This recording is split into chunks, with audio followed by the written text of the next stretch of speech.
اہل الحدیث کے علاوہ جو آج روئے زمین پر جو دعوتیں پائی جاتی ہیں ان کی یہ دعوت نہیں ہے، بلکہ وہ رسولوں کی اس دعوت کا مذاق اڑاتے ہیں کہ ارے کیا آپ توحید کر رہے ہو، اصول ثلاثہ، کتاب التوحید، تقویۃ الایمان یہ پڑھا رہے ہو۔ ہاں، اس کا مطلب یہ کہ جو رسولوں کی دعوت ہے وہ ان کی دعوت نہیں ہے، اور جو رسولوں کی دعوت سے ہٹا ہوا ہے کوئی مسلمان بتائے مجھے کہ کیا وہ دعوت صحیح ہو سکتی ہے، وہ اس لائق ہے کہ اس کے پیچھے ہمارا نوجوان اندھا ہو کہ ان کے نعروں سے دھوکہ کھائے اور ان کے پیچھے چلے؟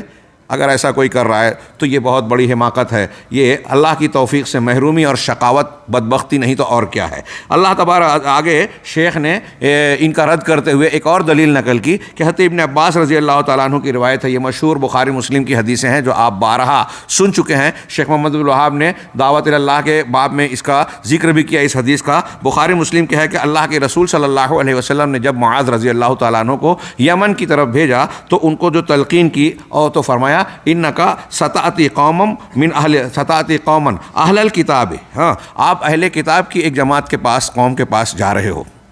فَإِذَا جِئْتَ، یہاں حدیث کے الفاظ یہ ہیں، ہاں فَإِذَا جِئْتَ، دوسرے بھی کچھ الفاظ ہیں، فَلْتَكُنْ أَوَّلَ مَا تَدْعُوهُمْ إِلَيْهِ، کہ تم جس بات کی دعوت دو سب سے پہلے وہ دعوت کیا ہونا چاہیے۔ یہاں کہا فَإِذَا جِئْتَ، جب ان کے پاس پہنچو، آؤ فَادْعُوهُمْ إِلَىٰ، تو ان کو اس بات کی طرف دعوت دینا۔ کس بات کی طرف؟ یشہدوا اللہ الہ الا اللہ، کہ وہ لا الہ الا اللہ کی گواہی دیں۔ حضرت معاذ بن جبل کو کہا جا رہا ہے آپ اہل کتاب کے پاس جا رہا، پہلی دعوت یہاں سے ہونا چاہیے لا الہ الا اللہ سے۔ اب جو لا الہ الا اللہ کو سمجھتا ہی نہیں ہے، اس کے معنی کو جانتا ہی نہیں ہے، وہ اس کی دعوت دے گا؟ اس کی اہمیت کو سمجھنے کی بجائے اس کی دعوت دینے والوں کا مذاق اڑاتے ہیں، ارے کتاب التوحید، توحید کیا کر رہے ہو؟ ہاں، دیوبند والے بھی یہی کہہ رہے ہیں اور دوسرے بھی یہی کہہ رہے ہیں۔ ہاں، یہ انبیاء کی دعوت ہے۔ نبی صلی اللہ علیہ وسلم کہہ رہے ہیں دعوت کا پہلا نقطہ اگر شرک پایا جاتا ہے تو لا الہ الا اللہ کی دعوت دی جائے، اور ہم نے اس پر عمل نہیں کیا۔ یہ مملکت التوحید میں ماشاءاللہ علماء اور یہاں کے خطبہ شیخ محمد بن عبد الوہاب رحمہ اللہ کی دعوت کا یہ اثر ہے کہ اس پر سب سے زیادہ زور دیا جاتا ہے۔ ہمارے یہاں ہم دیکھتے ہیں کہ آپ بہت سارے، میں کوئی عار محسوس نہیں کرتا اس بات کا اعتراف کرنے میں، کہ ہمارے ان حلقوں میں جو توحیدی ہیں، اہل الحدیث کہلاتے ہیں، ان میں بھی اگر آپ توحید سے متعلق کچھ بنیادی سوالات کریں تو لوگ جواب نہیں دے پائیں گے۔ ہاں، توحید کے شرائط کیا ہیں، تقاضے کیا ہیں، ہاں نواقض توحید کیا ہے، نواقض ایمان کیا ہیں، یہاں آپ کو مسجد میں اس کا درس ملتا ہے۔ یہ کوئی معمولی چیز نہیں ہے۔ ہمارے یہاں لوگ محروم ہیں، اور میں ایسا مانتا ہوں کہ ہمارے یہاں جو ارتداد اور انحرافات کی لہریں چلتی ہے، کوئی بھی نیا شخص آتا ہے گمراہی کو اپنے خوبصورت پیک بنا کر اس کو پیش کرتا ہے، اور ہمارے نوجوان دھوکہ کھا کے اس کے فریب میں آ جاتے ہیں اور نعرے لگانے لگتے ہیں، سلفیوں پر جو ہے اہل الحدیث کی دعوت پر نقد و تنقید کے تیشے چلانا شروع کر دیتے ہیں، مخالفتیں کرتے ہیں۔ اس کی بڑی وجہ یہی ہے کہ بنیادی طور سے دعوت انبیاء کے اس منہج پر ان کی تربیت نہیں کی گئی ہے، اور آج روئے زمین پر پائی جانے والی دعوتوں کا یہی حال ہے۔ ہمارے یہاں صحیح چیز پائی جاتی ہے تو کہیں کہیں صحیح عمل پایا نہیں جاتا، جیسا کہ میں نے ذکر کیا۔ چنانچہ حضرت ابن عباس والی اس روایت میں آپ دیکھ رہے ہیں نبی صلی اللہ علیہ وسلم حضرت معاذ بن جبل کو بھیج رہے ہیں۔ یہاں پتہ چلا کہ دعوت و تبلیغ کا کام کرنے کے لیے اہل علم کو بھیجنا چاہیے۔ حضرت معاذ بن جبل کو علماء صحابہ میں شمار کیا جاتا ہے، اور ان کی کیا کیا فضیلت ہے، اقوال آپ پڑھ سکتے ہیں ان کے سوانح ہر ترجمے میں۔ آپ نے ان کو بھیجا، جاہلوں کو دعوت و تبلیغ کے لیے نہیں بھیجتے تھے، ہاں جو سمجھ سوجھ بوجھ رکھیں۔ ہاں مطلب اگر یہ کہا جائے کہ جو دلائل نہیں جانتے، باقاعدہ علم شریعت کو جانتے نہیں ہیں، ان کا یہ کام ہی نہیں ہے۔ جس کا جو کام ہے اسے وہی کرنا چاہیے، ورنہ من قال فی غیر فن نہیں اتی بالعجائب کما قال ابن حجر وغیرہ، کہ جو اپنے فن سے علاوہ میں کوئی بات کرتا ہے نا تو پھر عجیب و غریب چیزیں پیش کرتا ہے۔ آج کل ہم اس کے نمونے ہر طرف دیکھ رہے ہیں، اور عجیب و غریب چیز پیش کرنے والوں کو ہماری نئی نسل اور نوجوان پسند کرتا ہے۔ ہاں کہ نئی بات لا رہا ہے، کیا وہی حدیث، کیا وہی توحید، کیا وہی سنت، کچھ نیا چاہیے، ہے نا، نئی چیز میں مزہ آتا ہے۔ تو پھر ایسے واقعات بنائے جاتے ہیں کہ اس نے کرامت کھیلی، وہ ہوا میں اڑا، پانی پہ چلا، ہاں فجر کے وضو سے عشاء اور عشاء کے وضو سے فجر پڑھ رہا ہے، جب سے وہ بالغ ہوا اس کے بعد کسی دوسرے وضو کی نوبت ہی نہیں آئی، تو مزہ آتا ہے سننے والوں کو، جاہلوں کو۔ ہاں یہ قرآن و حدیث کی تعلیم اور دعوت نہیں ہے۔ چنانچہ حضرت ابن عباس حضرت معاذ کو اللہ کے رسول نے کہا سب سے پہلے توحید کی طرف، لا الہ الا اللہ کی گواہی اور محمد اللہ کے رسول ہیں، ان دونوں گواہیوں کی طرف دعوت دینا۔ کس کو کہہ رہے ہیں؟ حضرت معاذ بن جبل کو. آپ دعوت کے لیے بھیج رہے ہیں، عالم کو بھیج رہے ہیں، دعوت کا طریقہ بتا رہے ہیں. ہاں، کہ پہلے سب سے اہم چیز پیش کی جائے. اگر توحید نہیں ہے تو پہلے توحید اور رسالت کو منوایا جائے. یعنی پہلے اللہ کو مانا تو اللہ کا کلام قرآن، رسول کو سمجھایا تو رسول اور اس کے حقوق یعنی سنت اور نبی کریم صلی اللہ علیہ وسلم سے محبت و اتباع. یہ دین کی بنیاد اور جڑ یہی ہے. ساری اصلاح، مسلمانوں کے دنیا اور آخرت کے سارے خیر کی بنیاد یہی چیز ہے. چنانچہ سب سے پہلے اس کی دعوت دینا. وفی روایتن، ایک روایت میں یہ الفاظ ہیں، فَلْيَكُنْ أَوَّلَ مَا تَدْعُوهُمْ إِلَيْهِ عِبَادَةُ اللَّهِ. سب سے پہلے جس چیز کی طرف تم دعوت دو گے وہ اللہ کی عبادت یعنی توحید ہونی چاہیے. وفی روایتن الی ان یوحد اللہ، اس بات کی جانب تم دعوت دو سب سے پہلے کہ اللہ کو ایک مانے، اکیلا مانے، یعنی توحید کی طرف دعوت دو. یہ اللہ کے نبی صلی اللہ علیہ وسلم نے دعوت و تبلیغ کا اسلوب سکھاتے ہوئے حضرت معاذ کو کہا. اب ہمارے ہاں لوگ اسلامی حکومت کو قائم کرنے کی بات کر رہے ہیں اور توحید کو پامال کر کے جا رہے ہیں. تو کون سی اسلامی، کون سی حکومت، کون سی قائم، وہ سب کچھ ہو سکتی ہے، اسلامی نہیں ہو سکتی. نبی صلی اللہ علیہ وسلم اور تمام انبیاء کی دعوت کا پہلا ہی سبق آپ نے توڑ پھوڑ دیا، تو اب آگے عمارت کون سی ہوگی؟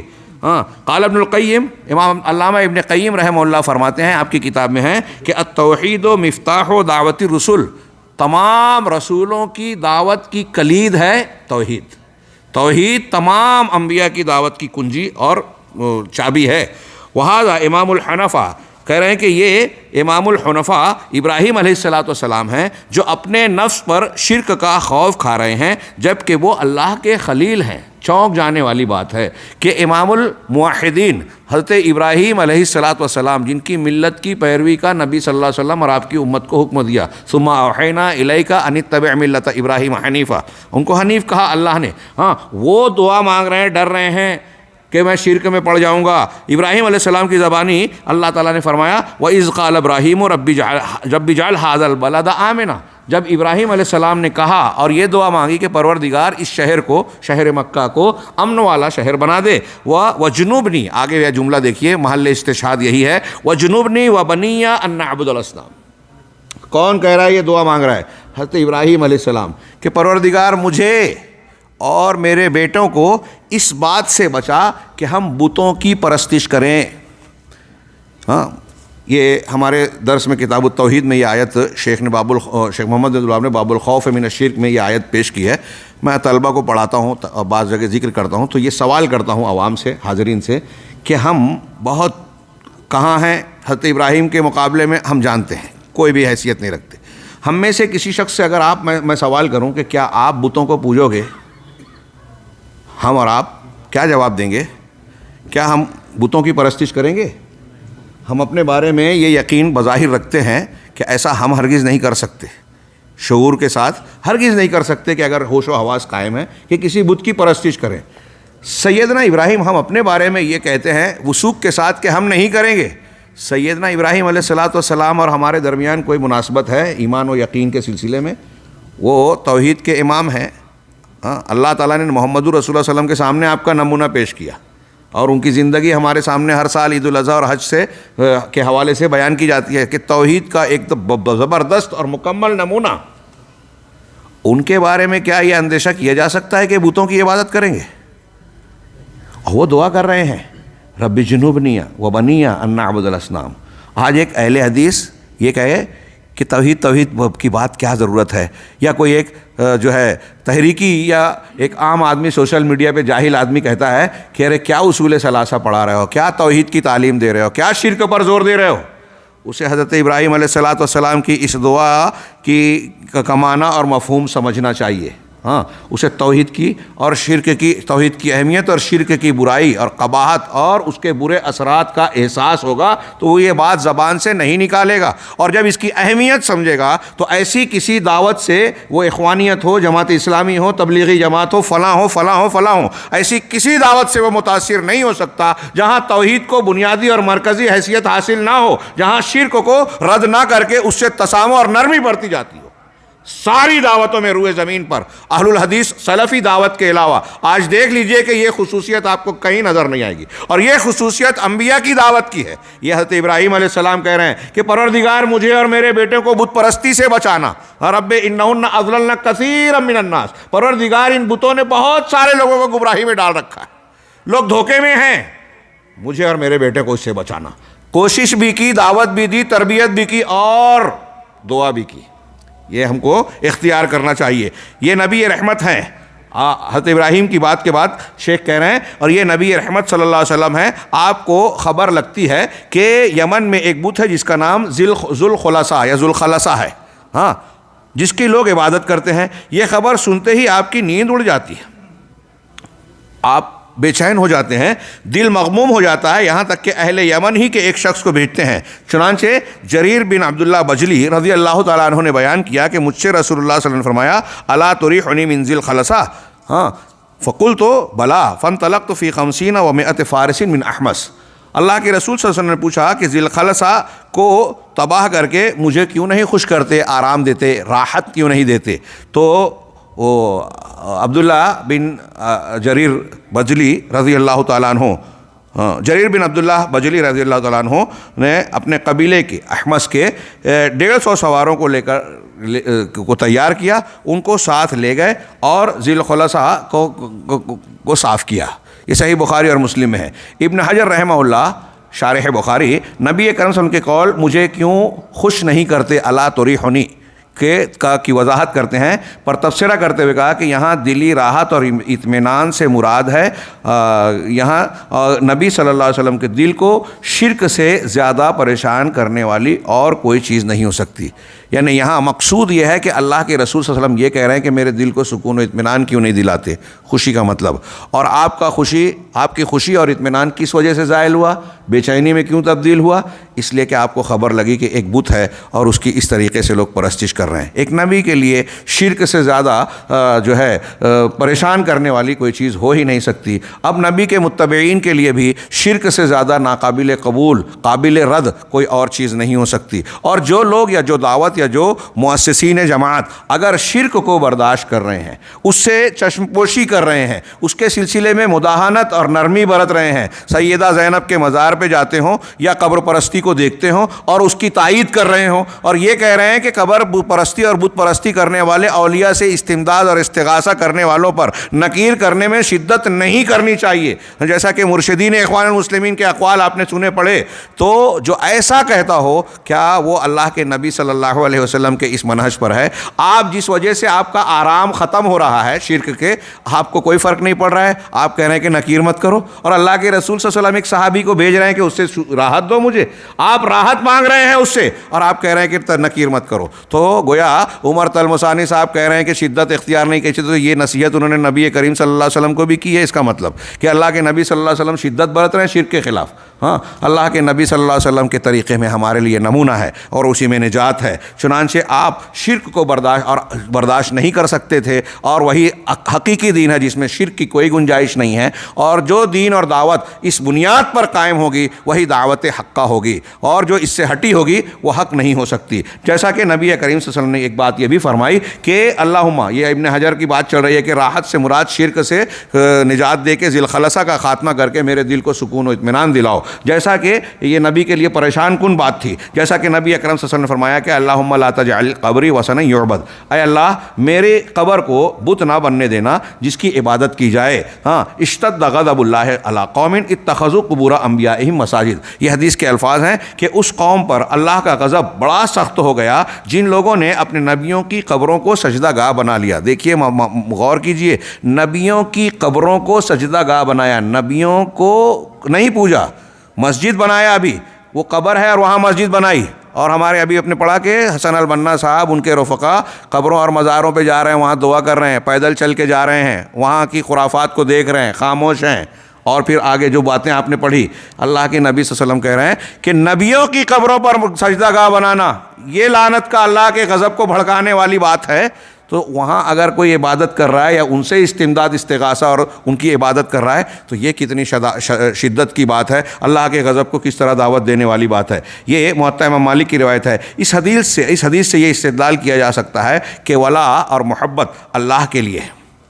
جب اللہ اس چیز پر بھڑکتا ہے، اللہ تبارک و تعالیٰ مسجدوں پر، قبروں پر مسجد بنانے سے غصہ ہوتا ہے، ناراض ہوتا ہے، تو ہمیں اس سے خوش ہونا چاہیے۔ اللہ جس سے ناراض ہوتا ہے ایک مومن اس سے خوش ہوگا؟ ناممکن۔ اللہ کی ولا اور برا، اللہ کے لیے ولا اور برا کا تقاضا یہ ہے، شیخ کہہ رہے ہیں، یعنی آپ اللہ کی خاطر غصہ ہوں اور اسی کی خاطر خوش ہوں، چنانچہ توحید باری کی طرف دعوت دیں جس سے اللہ خوش ہوتا ہے، اور شرک اور مشرکوں سے ڈرائیں، ان کی قبروں یا ان کے الٹی سیدھی باتوں کی تائید نہ کریں سعید ہوا کی طرح کہ یہ رفاعی سلسلے کو اللہ کی طرف سے عطیہ ملا ہے کہ الٹی سیدھی حرکت کریں، اس کو کرامت کا نام دے رہے ہیں۔ ہاں، یہ ان کی تائید نہ کریں، شرک اور مشرکوں سے ڈرائیں جس سے اللہ ناپسند کرتا ہے اور جس پر غضبناک ہوتا ہے۔ یہ ان موحد مومنوں کا طریقہ ہے جو انبیاء اور رسول کے منہج پر چلتے ہیں، صحابہ، تابعین اور تبع تابعین کے نقش قدم پر چلتے ہیں، لیکن جو اس منہج سے دور ہوگا یا اس میں کوتاہی برتے گا وہ دور کی گمراہی میں جا نکلے گا اور یہ عظیم گناہ کا مرتکب ہوگا۔ یہ بالکل پہلا ملاحظہ اور اس پر تبصرہ یہاں اختتام پذیر ہوا۔ وقت ضائع کیے بغیر میں دوسرے ملاحظے کی طرف بڑھنا چاہتا ہوں، الملاحظۃ الثانیہ، دوسرا ملاحظہ جس کا آپ کے مترجم کتاب میں عنوان دیا گیا، ولا و برا کے عقیدے کا اخوانیوں کے یہاں کمزور ہونا۔ ولا اور برا، ہاں، یہ ولا اور برا دوستی اور دشمنی، سادہ اور مختصر الفاظ میں اسلام کے اپنے اس کے کچھ ضابطے ہیں۔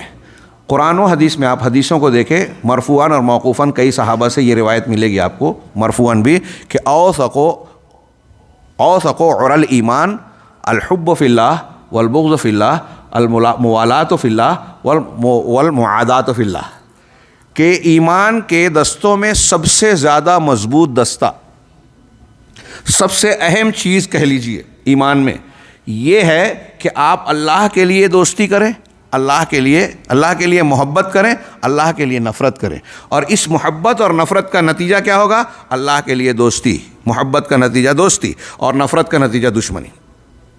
یہ سب سے مضبوط دستہ، میں نے اس پر مختلف دروس و خطابات میں بار بار کہا کہ یہ وہ چیز ہے جس کا اثر ہماری گھر کی زندگی، دکان کی زندگی، عام معاشرتی زندگی، اخلاقیات، حلال حرام، معاملات، ہر جگہ ظاہر ہوتا ہے، اور منہج اور عقیدے میں تو اس کا معاملہ بالکل اہم اور واضح ہے ہی۔ اس کے اثرات ہر جگہ نظر آئیں گے آپ کو کہ ایک شخص ایمان کے اس سب سے مضبوط دستے پر قائم ہے یا نہیں، اور اس کو میں ایک اور زاویے سے اشارہ کر رہا ہوں، یہ کہ اس ولا اور برا کے جذبے کو اگر آپ مسلمانوں میں، اپنی نسل میں، بچوں میں، بچیوں میں بیدار کرتے ہیں، عورتوں میں اور مردوں میں اگر بیدار اور زندہ کرتے ہیں تو وہ مرتد نہیں ہو سکتی۔ یہ ولا اور برا کا صحیح عقیدہ اگر اس کے اندر پیدا ہو گیا تو دوسرے لفظوں میں یہ سمجھاؤں کہ اس کے اندر دین کی صحیح غیرت ہوگی۔ غیرت کا پانی جب زندہ ہوگا، حمیت زندہ ہوگی، تو اغیار کی کوششوں کو ناکام بنانے کا یہ سب سے بڑا ہتھیار ہوگا۔ ایک مسلمان سچے عقیدے والا ہوگا تو دیکھیے سمیہ ایک عورت ہے، خاتون ہے، ابتدائی زمانے میں ابو جہل نے کیسے کیسے ظلم ڈھائے، آخر میں شرمگاہ پر برچھا مار کر انتہائی شرمناک انداز میں ان کو شہید کیا، لیکن وہ اللہ کی بندی اپنے عقیدے سے ٹس سے مس نہیں ہوئی۔ کیا بنیاد تھی؟ یہ ولا اور برا تھا کہ اگر اللہ پر ہم نے ایمان لایا ہے تو اب اللہ کے لیے دوستی اور دشمنی ہم کریں گے۔ اگر تم دشمن ہوتے ہو، ظلم کے پہاڑ توڑتے ہو، کوئی حرج نہیں۔ اللہ کے رسول کی زبانی ہم نے یہ خوشخبری سنی ہے، موعدکم الجنہ، جنت تمہارے وعدے کا مقام اور ٹھکانہ ہے، ہمارے منظور ہے، تم چاہے جو سلوک کر لو۔ ہاں، یہ ولا اور برا کی بنیاد پہ ہوتا ہے۔ ہاں، حضرت ام سلیم رضی اللہ تعالیٰ عنہ کو ابو طلحہ نے شرک کی حالت میں جب پیغام دیا نکاح کا تو انہوں نے کہا کہ آپ ایسی شخصیت ہیں جس کے پیغام کو رد نہیں کیا جا سکتا، لیکن آپ مشرک ہیں، کافر ہیں، اور میں مومنہ ہوں۔ ایک مومنہ کسی مشرک سے شادی کرے، یہ نہیں ہو سکتا، جائز ہی نہیں ہے۔ پھر ان کو توحید سمجھائی کہ سوچو، جس بت کو تم پوچھتے ہو ایک بڑا ہی تراشتا ہے، خراشتا ہے، بناتا ہے، ہاں، اور تم اس کو پوچھتے ہو، اگر اس کو جلاؤ تو آگ لگ جائے، جل جائے، اور توڑا جائے تو ٹوٹ جائے، وہ تمہاری مدد کیسے کرے گا؟ تمہاری باتیں کیسے سنے گا؟ ابو طلحہ کو بات سمجھ میں آئی، بعد میں ایمان لے آئے۔ ام سلیم کی پیشکش کے مطابق انہوں نے آ کے کلمہ پڑھا اور ایمان لائے، اور یہی ان کا مہر بن گیا، نکاح کر لیا اور یہ ایمان لانا مہر بن گیا۔ یہ غیرت کہاں سے آئی؟ یہ ایمان اوثق و اورل ایمان کا حصہ ہے۔ آج اگر ہم اپنی نسلوں کو اسلام اور ایمان کے خلاف چلتی آندھیوں سے بچانا چاہتے ہیں، ارتداد اور انحراف، شرک، کفر اور بدعات کے شبہات کے فتنوں سے محفوظ رکھ کے ان برائیوں سے محفوظ رکھنا چاہتے ہیں، تو ولا اور برا، لا الہ الا اللہ یا عقیدے کی بنیاد پر اس فکر کو، اس جوہر کو مضبوط بنانے کی ضرورت ہے۔ اگر ہم اپنی بچیوں میں، گھر کی خواتین میں، بچوں میں، نئی نسل میں یہ بنا دے تو کوئی منکر حدیث، کوئی مرزا علی انجینئر، کوئی راشد ساز، کوئی اسرار ڈاکٹر اسرار، کوئی مولانا ابوالعلا مودودی، کوئی سید قطب اپنی گمراہ فکر کے ساتھ ہمارے نوجوان نسل کا شکار نہیں کر پائے گا۔ یہ میرا دعویٰ ہے، عقیدہ ہے۔ اور اخوان المسلمین کے یہاں یہ معاملہ انتہائی کمزور ہے۔ دوسری تمام باطل افکار اور مناہج کی طرح یہاں بھی ہم دیکھتے ہیں کہ ولا اور برا کے عقیدے کا اخوانیوں کے یہاں بڑا کمزور معاملہ ہے۔ یہ چیز اخوان المسلمون کے سربراہوں اور مفکرین کے کلام سے واضح ہے۔ میں اردو والی عبارت ہی پڑھ رہا ہوں تاکہ وقت بچے۔ وہ چنانچہ یہ اخوان المسلمین جماعت کے بانی حسن البنا ہے، جماعت کے 20ویں برسی پر اجلاس کے اندر کہہ رہے ہیں، جماعت اخوان المسلمین بننے کے جب 20 سال مکمل ہوا، تو اس کی جو محفل اور مجلس منعقد ہوئی، اس میں یہ حسن البنا کا ارشاد ملاحظہ فرمائے۔ وہ کہہ رہے ہیں کہ اخوانی تحریک کسی عقیدے، دین یا فرقے کے خلاف نہیں ہے۔ سنا آپ نے؟ کسی عقیدے، دین یا فرقے کے خلاف نہیں ہے۔ ایک ہے جو حاشیے میں ہے، سلفی فکر کے خلاف ہے۔ کسی عقیدے، دین یا فرقے کے خلاف نہیں ہے، بلکہ اس جماعت کے ارکان کو احساس ہے کہ اس وقت تمام رسالتوں کو الحاد کا خطرہ ہے۔ اس لیے ان ادیان کے مومنین پر واجب ہے، یعنی عیسائی ہو، یہودی ہو، نصارہ، کوئی بھی مذہب ماننے والا ہے، اس پر ایمان لانے والوں پر واجب ہے کہ وہ کندھے سے کندھا ملا کر کھڑے ہو جائیں اور انسانیت کو مسلمانوں کو نہیں، انسانیت کو اس خطرے سے نکالنے کے لیے اپنی کوششیں صرف کر دیں۔ اور اخوان المسلمون بلاد عربیہ اور بلاد اسلامیہ کے اندر اجانب کے آنے کو ناپسند نہیں کرتے۔ آئے جائے کوئی حرج نہیں، اجنبی آتے رہیں، کوئی بات نہیں، اور نہ ہی ان کے لیے برا سوچتے ہیں۔ حتیٰ کہ ہمارے ہم وطن یہودی، ملاحظہ فرمائے، یہ حسن البنا کہہ رہے ہیں، ایک جملہ قرآن و حدیث کے خلاف، کہہ رہے ہیں کہ حتیٰ کہ ہمارے ہم وطن یہودی ہیں، ان کے ساتھ بھی ہمارے اچھے تعلقات ہیں۔ قافلۃ الاخوان المسلمین حوالہ آپ کے یہاں موجود ہے۔ آگے کی عبارت میں ایک جگہ اور مزید واضح ہو جاتا ہے، حسن بنا سے اس مجلس میں جس کے اندر امریکی اور برطانوی کمیٹی بھی تھی۔ امریکہ اور برطانیہ کے یہودی اور نصارہ افراد پر مشتمل ایک ڈیلیگیشن، ایک وفد آیا اور ایک مجلس منعقد ہوئی۔ اس جلسے کو خطاب کرتے ہوئے شیخ حسن البنا کہہ رہے ہیں، ملاحظہ فرمائیں، کہ میں یہ تسلیم کرتا ہوں کہ ہمارا یہودیوں کے ساتھ کوئی دینی جھگڑا نہیں ہے۔ خصومتنا مع الیہود لیست دینیہ، اس طرح کا جملہ ہے ان کا کہ ہمارا جھگڑا یہودیوں سے دینی جھگڑا نہیں ہے۔ پھر کون سا جھگڑا ہے؟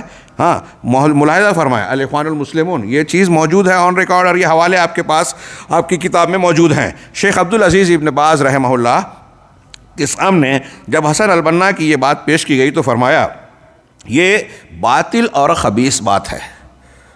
یہ وقت کے امام قرآن و حدیث کی ترجمانی کرتے ہوئے اس غلط بات کی تردید کر رہے ہیں۔ یہ باطل اور خبیث بات ہے۔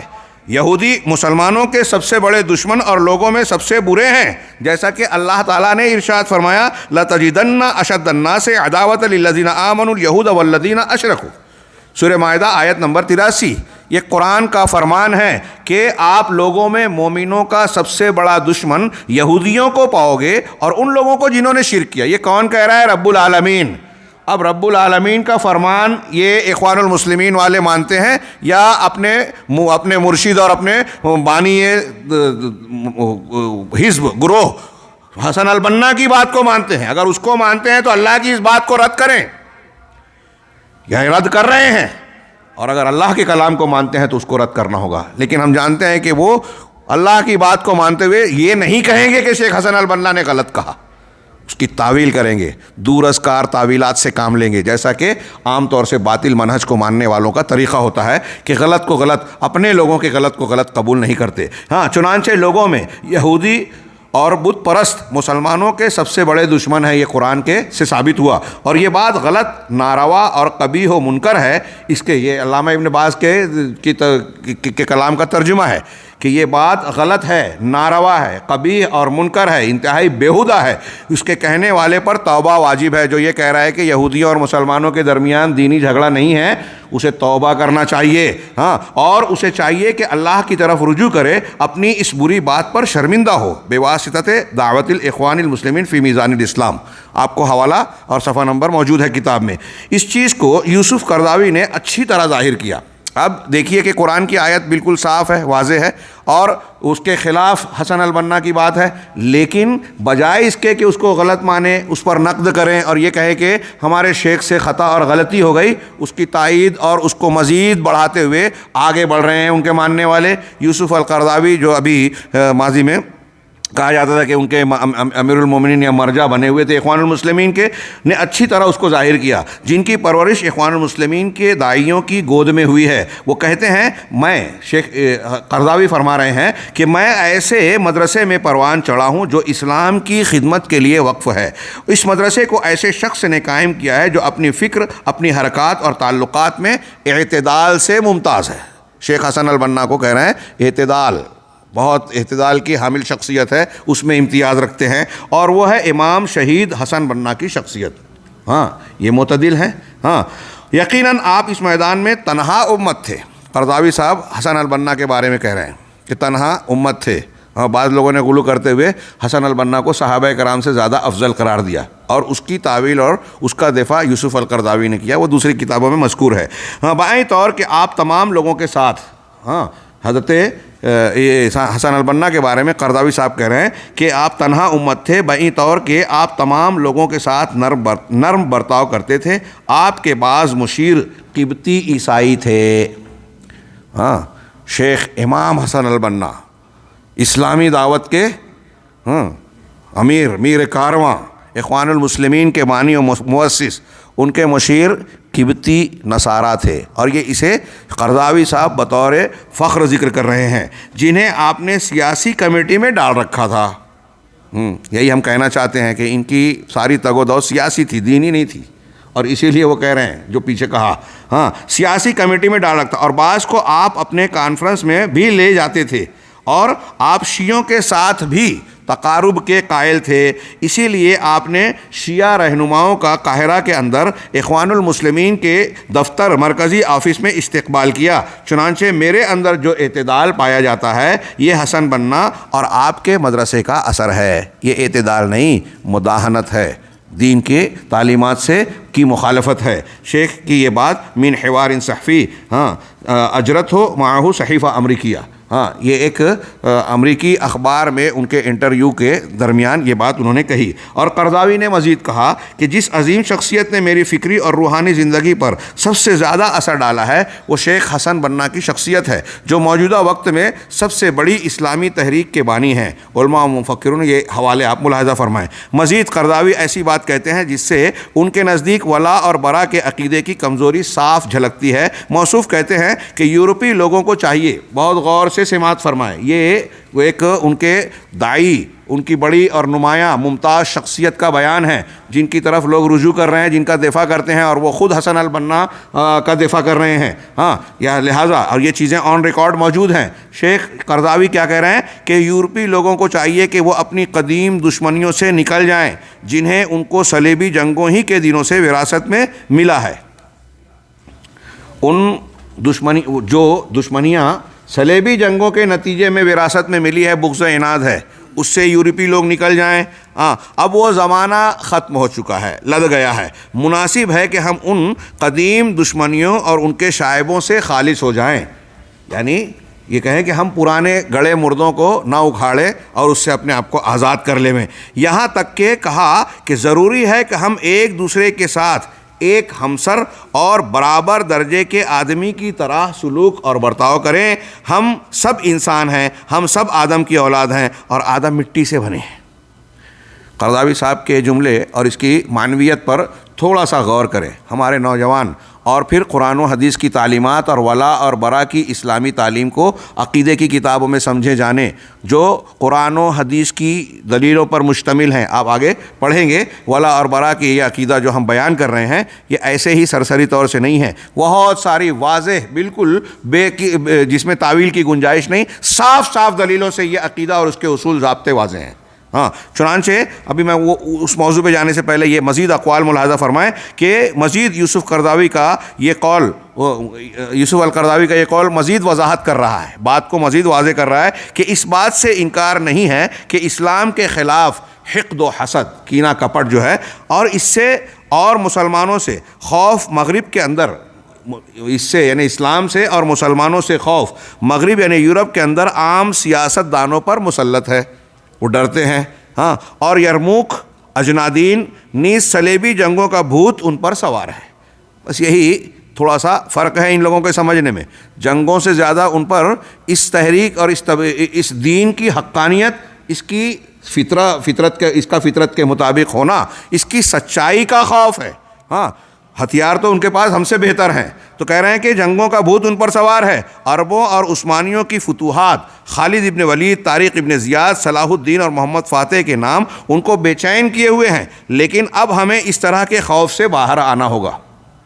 قرضاوی صاحب سے بھی ڈر رہے ہیں، ایسا لگتا ہے کہ اب ہمیں اس خوف سے باہر آنا ہوگا، نفسیاتی آڑ کو ختم کرنا ہوگا۔ یہ نفسیاتی رکاوٹ جو ہے ہمارے اور آپ کے بیچ میں، جو پرانے زخموں کی وجہ سے جو رکاوٹ ہے، اب اس کو بھلا دیجئے، ختم کر دیجئے، اور قدیم و جدید تمام قسم خوف اور حقد و حسد سے آزاد ہونا ہوگا۔ اب اس سے آزاد ہو کے ہم بھائی بھائی بن کر ایک دوسرے سے ملیں۔ یہ کس سے موافقت اور ملاوٹ کا، قربت کی دعوت دے رہے ہیں قرضاوی صاحب؟ یہود، نصارہ، یورپ اور غیر مسلم دنیا سے۔ سوڈان کے اندر 1415 میں منعقد ایک کانفرنس میں ادیان کے موضوع پر گفتگو کرتے ہوئے قرضاوی صاحب نے کہا کہ میں نے شخصی طور پر اپنی کتاب اولویات الحرکت الاسلامیہ کے اندر اس طرح کے بین الادیان مکالمے کی دعوت دی ہے۔ مغرب کے پادریوں، عیسائی راہبوں اور ان کے علماء کو علمی گفتگو کی دعوت دی ہے، اسی طرح سیاسی گفتگو کی طرف بھی دعوت دی ہے جن کے ہاتھ میں قول و قرار ہے، جس طرح کے حسن ترابی نے بھی کوشش کی ہے۔ حسن ترابی یہ سوڈان کے اخوانی لیڈر تھے۔ چنانچہ یہاں تک کہا کہ میں سمجھتا ہوں کہ دینی، فکری اور سیاسی پیمانے پر اس طرح کی گفتگو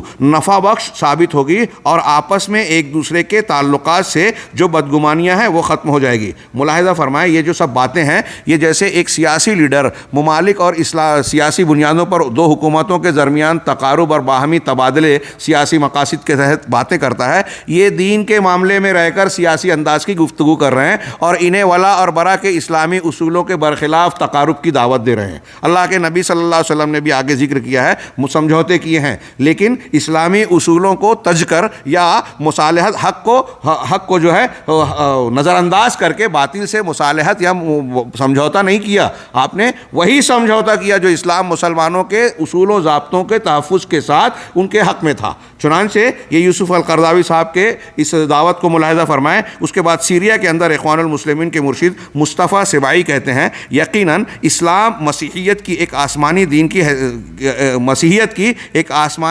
کی حیثیت سے قدر کرتا ہے، یعنی اسلام اور مسلمان عیسائیت کی قدر کرتے ہیں اس لیے کہ وہ آسمانی دین ہے، اور اس کے ماننے والوں کو ان کے معاملات میں بلا مداخلت کیے ہوئے عقیدہ و عبادت کی آزادی میں کوئی رکھنا ڈالنا نہیں چاہتا۔ یعنی اگر ہماری حکومت ہوگی تو عیسائیت کو اس کے عقائد کے اختیار کرنے میں کوئی مشکل اور کوئی رکاوٹ نہیں ہوگی۔ ہاں، جہاں تک ان کے ذاتی مسائل ہیں تو ان سے بالکل چھیڑ چھاڑ نہیں کرے گا، اور یہ ممکن ہی نہیں ہے کہ ان پر ایسے احکام لاگو کیے جائیں جو ان کی شریعت یا رسم و رواج کے مخالف ہوں۔ ان کی شریعت اور رسم و رواج، دیکھیے سیاسی زبان، یہاں تک کہ کہا کہ اس کا نتیجہ یہ ہوگا کہ مذکورہ جن تمام امور میں اسلام ان کا احترام کرتا ہے، ہم صرف اسے ذکر کرنے ہی پر اکتفا نہ کریں بلکہ انہیں دستور میں بھی شامل کر دیں، بلکہ ہم نے یہ مشورہ بھی دیا ہے کہ تمام آسمانی مذاہب اور ادیان اور دوسرے دینی طبقات کے ذاتی مسائل کا احترام کرنے کو واجب کر دیں، کہ ہر مذہب کا احترام کرنا ضروری ہے۔ اب ایسی صورت میں یہ کیسے سوچا جا سکتا ہے کہ عیسائیوں کے عقائد اور ان کے ذاتی مسائل کے لیے کوئی خطرہ ہو سکتا ہے؟ ہاں مجلۃ حضارت اسلام. یہاں آگے تھوڑی سی وضاحت آئے گی. کوئی یہ نہ سمجھے کہ ہم ان پر تنقید کرتے ہوئے یہ کہنا چاہ رہے ہیں کہ دیگر اسلام کی تعلیمات غیر مذاہب کے ساتھ شدت اور تشدد کو اختیار کرنے کی ہے. ہرگز نہیں، ہرگز نہیں.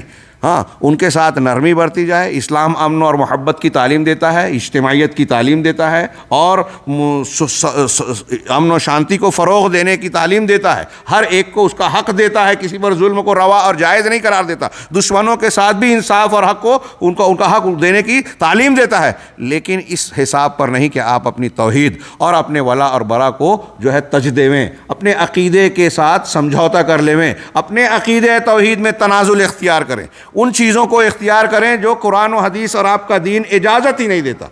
اس بنیاد پر جو ہے ہم کسی سے دوستی اور سمجھوتے کا مظاہرہ نہیں کر سکتے. اگر ہم نے یہ کیا تو پھر ہم نے گویا باطل کو گلے لگا لیا. اللہ کے نبی صلی اللہ علیہ وسلم صحابہ کرام بلا وجہ مکہ والوں سے لڑ رہے تھے. کچھ پارٹنر، کچھ جو ہے درمیان میں مصالحت کے راستہ نکال کے جو ہے بات چیت کر کے معاملہ طے کر لینا تھا.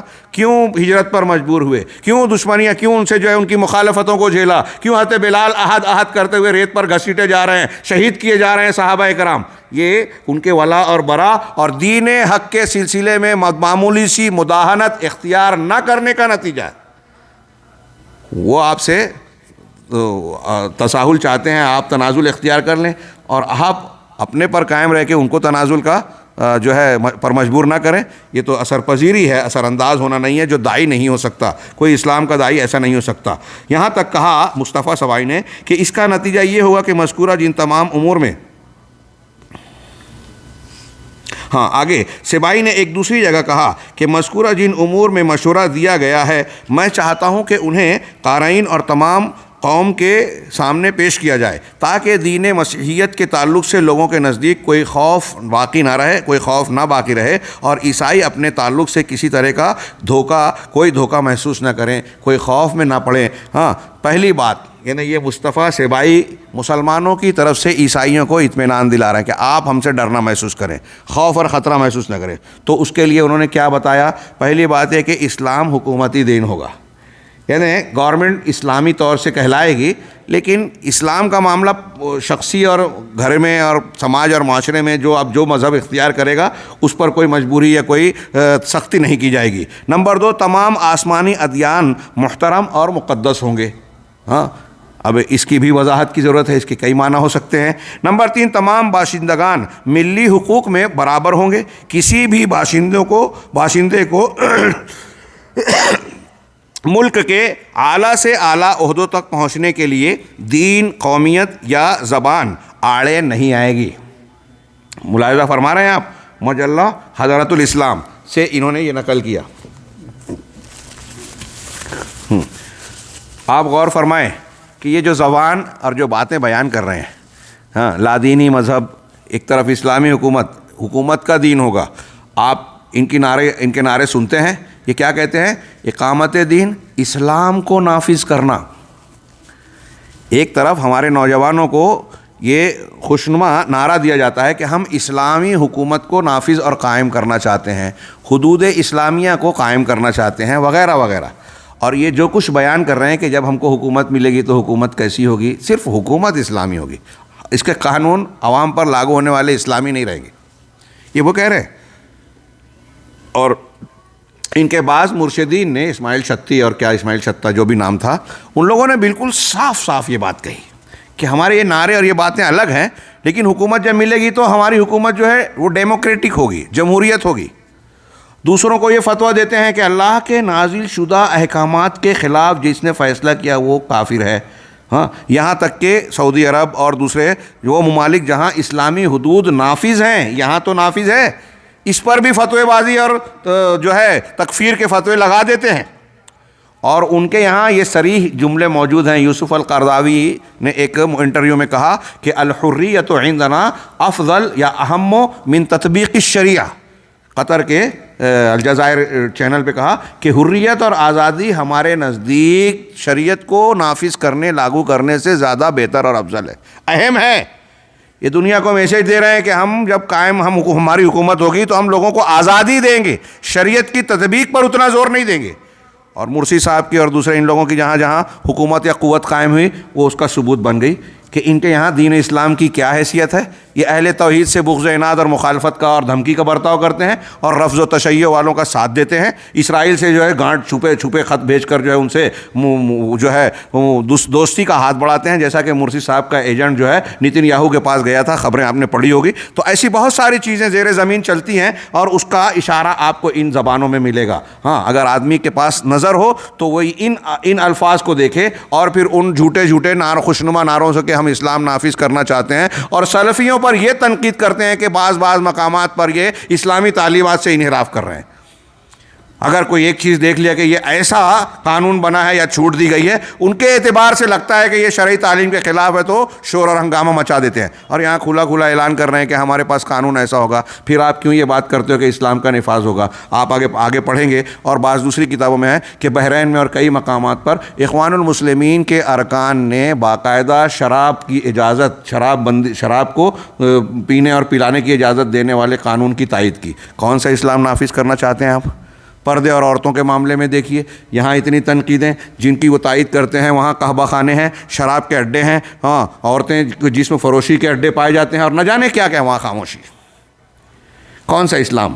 تو یہ شیخ کے ان جملوں کی روشنی میں آپ دیکھ سکتے ہیں. مصر کے اندر اخوان المسلمین کے مرشد مصطفیٰ مشہور نے کہا، برادران وطن، مسلمان، عیسائی، سب لوگ حقوق و واجبات میں برابر ہیں. کیا یہ قرآن و حدیث کی تعلیم کے بالکل عین مطابق ہے؟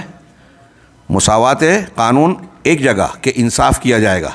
ہاں، لیکن یہ کہنا کیا چاہتے ہیں، یہ بیان کیا کرنا چاہتے ہیں، ہاں، آپ محسوس کر سکتے ہیں. مصطفیٰ مشہور نے مزید کہا کہ اخوان المسلمون کا عقیدہ ہے کہ ہر شخص عقیدے میں آزاد ہے. تمام آسمانی ادیان کے ماننے والے اپنے شعائر کی ادائیگی میں اظہار رائے میں آزاد ہوں گے.